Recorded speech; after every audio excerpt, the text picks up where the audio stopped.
Want to thank Connor and Curtis and Alan for leading us in our focusing our minds towards God in different ways this morning.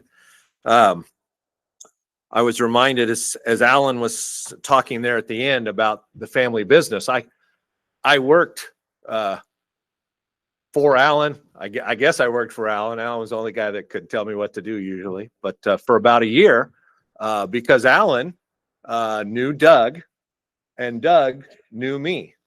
And it's kind of interesting that here we are, much older, hopefully wiser, and we're all in the same building on a Sunday morning together because of those family ties. But I shouldn't say I would never know Alan, because I also met Wendy outside of Doug, and we wound up in the same place. But I appreciate those family ties. I don't know. Sorry, I'm rambling. Turn to Mark 16. Let's get back on track. All right. Somebody asked me this morning, actually, I think it was my daughter, hey, you're going to finish the Malachi questions. There's 3 to go. I know. So those of you who chose one of those last 3 things from last week, you'll get, or 2 weeks ago, you'll get there. But I'm committed to finishing them, just not as fast as I thought I was going to get them done. So those will keep coming. But they have nothing to do with this morning. This morning, we're already to Mark chapter 16. My reading actually today is Mark 16. I didn't read it today, but I got a little bit ahead. I kind of peeked, and I knew what I wanted to talk about when we got there. So this is a fascinating chapter for me. I don't know why, but it has stuck with me for years and years. We're going to look at just the last a few passages scattered across Mark. We're really going to focus here on Mark chapter 16. So let me tell you a little bit about what's going on. You probably already know it. But Jesus has been crucified, and Mark chapter 16 deals with the third day afterwards when they find the tomb empty, and we'll talk about that. I do my Bible reading on audio. So you can argue with me about is listening reading. I call it the same. It is different though. And it was no more different than when I listened to Mark chapter 16. Because if you're listening on audio, Mark chapter 16 goes from verses 1 all the way, I believe, through verse 20. And then actually had a 2 verses 9 in there, like it. But it doesn't say, now I'm reading verse 9. It doesn't say, now I'm reading verse 20. It just reads it to you. If you're looking at your Bible, which if you have your Bible with you or your Bible on your phone, get it out. I don't care. Mark chapter 16 is one of those weird books in the Bible that you've got to read all the footnotes because it's got alternate endings. Have you ever watched a show or a movie that had alternate endings? You know, like in one ending, the hero dies, but in the other ending, they changed it and the hero doesn't die, or I don't know. I don't know why they come up with those things. Mark chapter 16 has alternate endings, which is fascinating to me. I mean, this is the Bible. How do we wind up with alternate, different versions of Mark chapter 16? And so we're going to talk a little bit. At the end of this lesson, we're going to talk about why I think, again, this isn't the scholar speaking. This is just Tim Jolly telling you why I think there's different endings.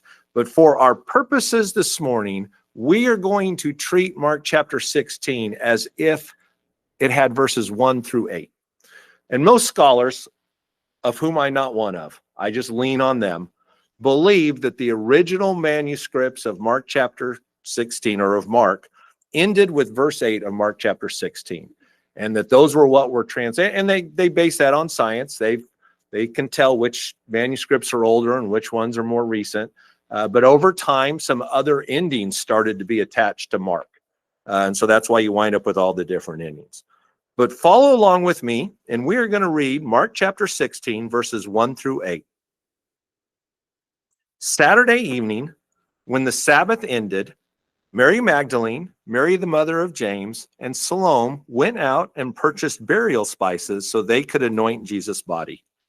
Very early on Sunday morning, just at sunrise, they went to the tomb.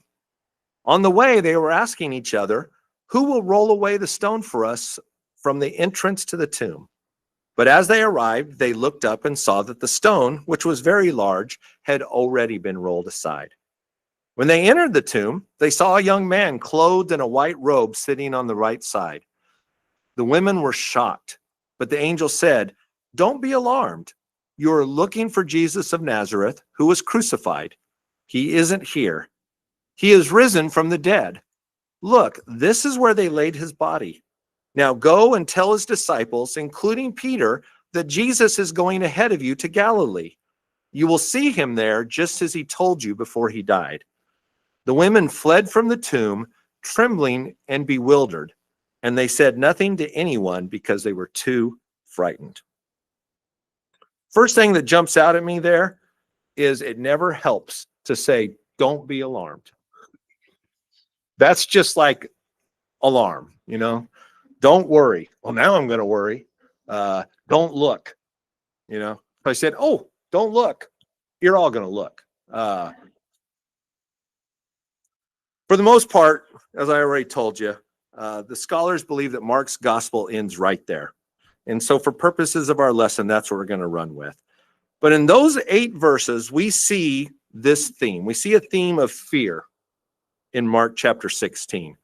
And not the awe-inspiring fear of passages like Philippians 2:12. I'll just read it real quick for you.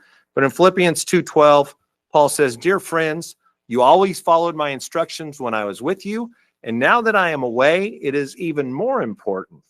Work hard to show the results of your salvation, obeying God with deep reverence and fear."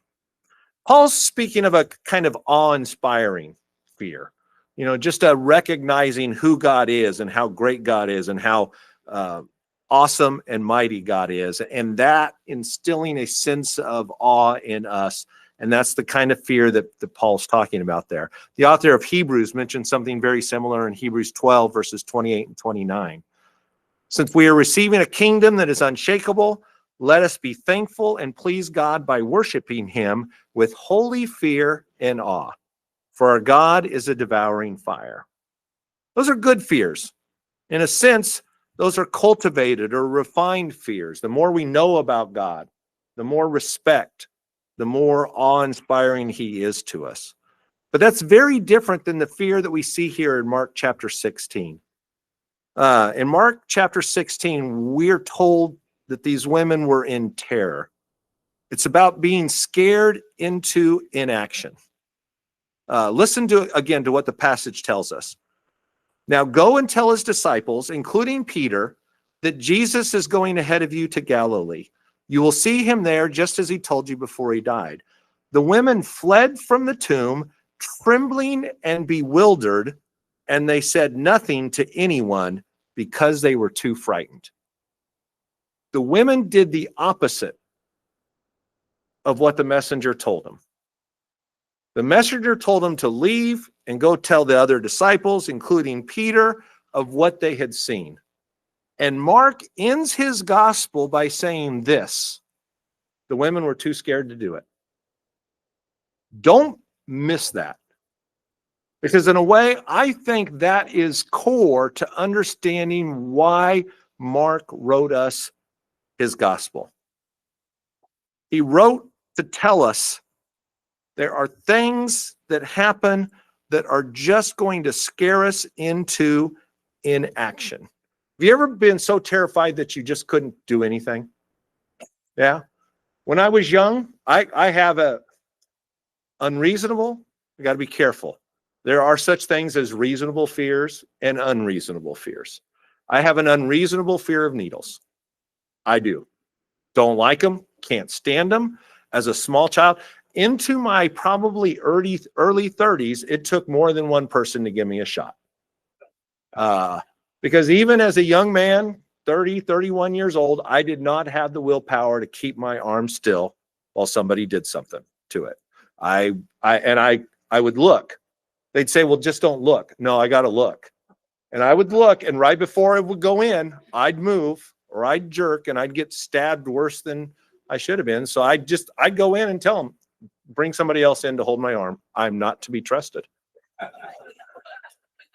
It's unreasonable. because my reason knows I'm getting that shot so I don't die of, whatever tetanus gives you. I always think of tetanus shots, or whatever the vaccine's going to stop, or whatever the blood work needs to be done. Or, we get shots make perfect sense to me. I have no fear of what they're putting in me. I have no fear of them drawing out my blood. I'm not afraid of my doctor. I trust them. I start to say I love them. I don't know that we have that kind of relationship. I appreciate what they can do for me. Just don't stick me with things. And I will say I have grown. I can go down to Quest, and I just stick my arm out and I look away, and I just keep taking them till they say I'm done. Aren't we proud of me? My greatest accomplishment. I overcame my fear of needles. But I am also one of those guys that easily scares. I've probably told you before, I was watching a movie and something jumped out and I spilled my coffee all over me. Because when you're scared, your body has its own reactions, and my body shakes when I'm scared. I'm just going to lay it on the line. When I was a young man, I cleaned an office building at night, and my supervisor was my older brother, and he came in while I was vacuuming. Vacuums are loud, and he hid in the closet where we have to put the vacuum away at night. So here I am. I'm the only one in this building late at night, cleaning. I'm probably only 17 at this point, and I go and I open up that closet, and he jumps out and in action. I couldn't have defended myself if it was a real problem, because I was just stuck. That's fear. That's terror. And mine were unreasonable. These women, listen to the way Mark ends the gospel. What does the word gospel mean? Good news. And yet he ends his story of the good news with this phrase: the women fled from the tomb, trembling and bewildered. Some versions use the phrase terror. And they said nothing to anyone because they were too frightened. This idea of fear overcoming the disciples, it's present in many different places in Mark's gospel. In Mark chapter 4, verses 35 through 41, we read of the disciples out on the lake, and the winds and the waves came up, and Jesus is sleeping in the front. You remember that? In verse 37, but soon a fierce storm came up, high waves were breaking into the boat, and it began to fill with water. Jesus was sleeping at the back of the boat, and with his head on a cushion. The disciples woke him up, shouting, "Teacher, don't you care that we're going to drown?" When Jesus woke up, he rebuked the wind and said to the waves, "Silence, be still." Suddenly the wind stopped, and there was a great calm. Good news? That's good news. Then he asked them, "Why are you afraid? Do you still have no faith?" The disciples were absolutely terrified. "Who is this man?" they asked each other. "Even the wind and waves obey him." It's fascinating to me that at least the way Mark lays it out there, the disciples were more terrified of what Jesus did than they were when they tried to wake him up. They were more afraid of him than they were of the storm. The disciples, I read that from the New Living Translation. The disciples were absolutely terrified. This wasn't awe in the presence of God. This was problematic fear. And we know it was a problem because what did Jesus say to them? "Why are you afraid? Do you still have no faith?" In Mark chapter 8, verses 14 through 21, we're told of the disciples. Again, I don't know, all the good stuff seems to happen around boats. But the disciples had forgotten to bring any food. They had only one loaf of bread with them in the boat. As they were crossing the lake, Jesus warned them, "Watch out, be aware of the yeast of the Pharisees and of Herod." At this, they began to argue with each other because they hadn't brought any bread. Jesus knew what they were saying, so he said, "Why are you arguing about having no bread? Don't you know or understand even yet? Are your hearts too hard to take it in? You have eyes, can't you see? You have ears, can't you hear? Don't you remember anything at all? When I fed the 5,000 with 5 loaves of bread, how many baskets of leftovers did you pick up afterward? 12, they said. And when I fed the 4,000 with 7 loaves, how many large baskets of leftovers did you pick up? 7, they said. Don't you understand yet? Jesus asked them.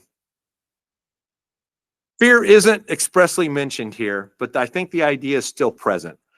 The disciples witnessed Jesus perform 2 separate miracles, 2 separate miraculous feedings. 5,000 people here, 4,000 people there. And understand that in both those feedings, he's taking small amounts of bread and producing mass amounts of bread.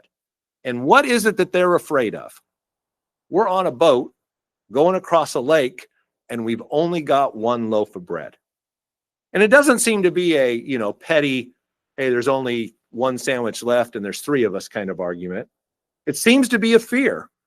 We're a little afraid we're going to run out of food and we're going to be stuck somewhere. And he's upset with him. And so he says, don't you understand yet? Their natural fears are still taking precedence over their faith, over their understanding. Go to chapter 14. I'm using these 3 instances. You can read through Mark and see that fear seems to be a theme that Mark wants to get across to us. But in Mark chapter 14, I'm not going to read everything. I'm just going to read verses 50 through 52. We're told there, Mark tells us, then all his disciples deserted him and ran away. This is when he's being arrested. This is when they're preparing to take him before the Pilate. Then all his disciples deserted him and ran away. One young man following behind was clothed only in a long linen shirt. When the mob tried to grab him, he slipped out of his shirt and ran away naked. Later in that chapter, Peter is going to deny Jesus, as was foretold.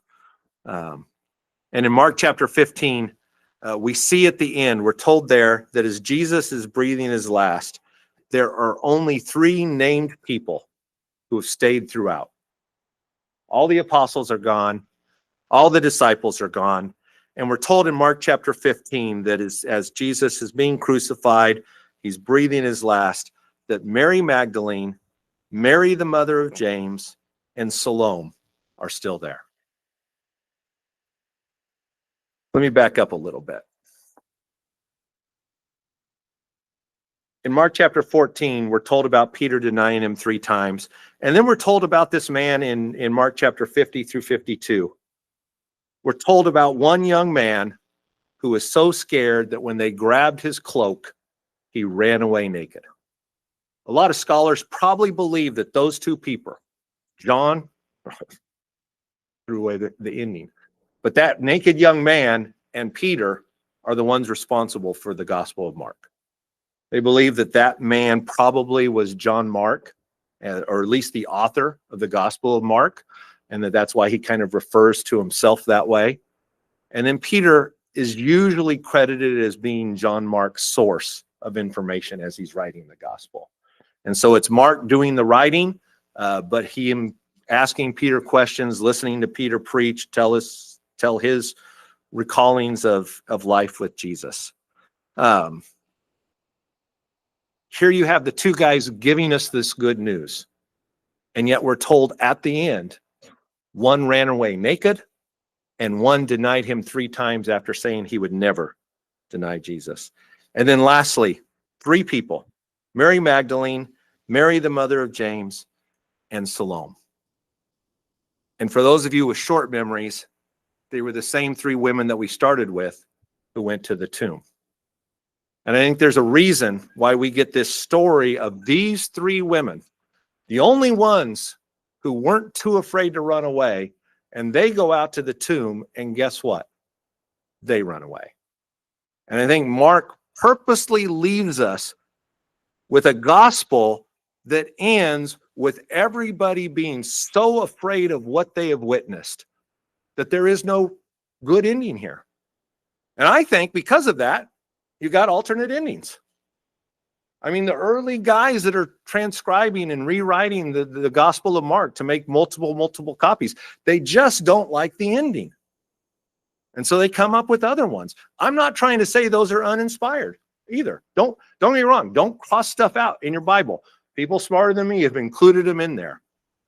I'm just saying that's, and listen, I'd like to tell you that's Tim Jolly's theory. I'm sure I learned that theory from somebody smarter than me at some other time. I just don't know who to attribute it to. Mark purposely told us about fear. About fear. The Gospel of Mark originally ended with they were too frightened. That's the last phrase he gives us. And yet, fear isn't final. If that was Mark that ran off, we know it was Peter who denied him. And we know these things, that both of those men went on to change the world. Too terrified to do anything? You bet. But they overcame that fear. Peter and Mark helped change the world. Those women did eventually tell others the good news. Other gospels tell us that the women came in and did tell John and Peter and the other apostles, the other disciples. And it's because their fear was not final. Before we finish, let's go back just a little bit. I want to look at one more important phrase from Mark chapter 16. Go to verse 7. Let's reread verse 7. The messenger is talking to the three women, and he says, "Now go and tell his disciples, including Peter, that Jesus is going ahead of you to Galilee. You will see him there, just as he told you before he died." The one thing that can overcome paralyzing fear is the presence of someone else. The knowledge that someone larger or older or braver or stronger is going ahead of you. I have a very distinct memory in my head. I don't know where I was. I don't remember how old I was. But I was going to a haunted house. Thought I'd share this in light of the season. I don't remember if it was like a school carnival with, wet spaghetti and that was the scariest thing, or if it was people jumping out at me, but I was in there with my mother. Couldn't have been too scary because I couldn't hardly get my mom to go on the Haunted Mansion at Disneyland with me as an adult later on. But I remember her dragging me because I was too scared to go forward. Like, I'm not going through that door. I can hear the spooky noises or the music or whatever it was. And I know I was pretty young because I don't remember much, but I just remember her dragging me. And eventually I remember her carrying me. And I know I was old enough that the carrying part was a little awkward. I do remember that. I don't know what I said when I got out the other end. I don't know, if my brothers are like, ha ha, what a chicken, scary fan. But I imagine I probably said something like this. I wasn't scared. Isn't that what we say when we're kids? After the only reason we got through it was because somebody carried us, and then we deny. Those are the alternate endings. Those are people unwilling to admit that a good news, the gospel, could end with they were too frightened to move. They were too frightened to go tell Peter. They fled in terror. Fear is an honest response. Nobody ever says, I'm going to fake being afraid right now. Fear is a response. And I appreciate that Mark was honest. I like to think that Mark was that naked young man.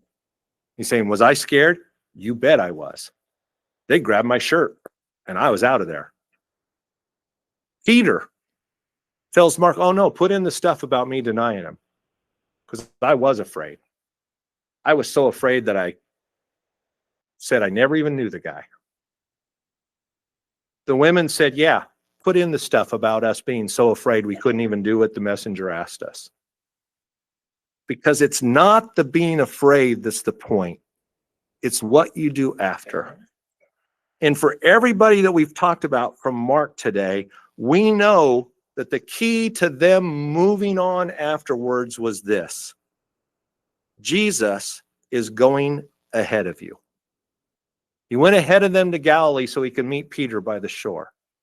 He went ahead of them to Galilee so that he could see John Mark again. He went ahead of them to Galilee so he could tell the women how much he appreciated that they stuck through it as long as they did. God does things that should scare us. God also tells us truths that are sometimes frightening to express to others. But know this, that Jesus has gone ahead of us, and he has survived those things. Fear is an honest and real response. But thanks to Jesus Christ going before us, it isn't the final response. You know, in one real way, Jesus has gone before us in a way that none of us here this morning have experienced. Jesus faced death.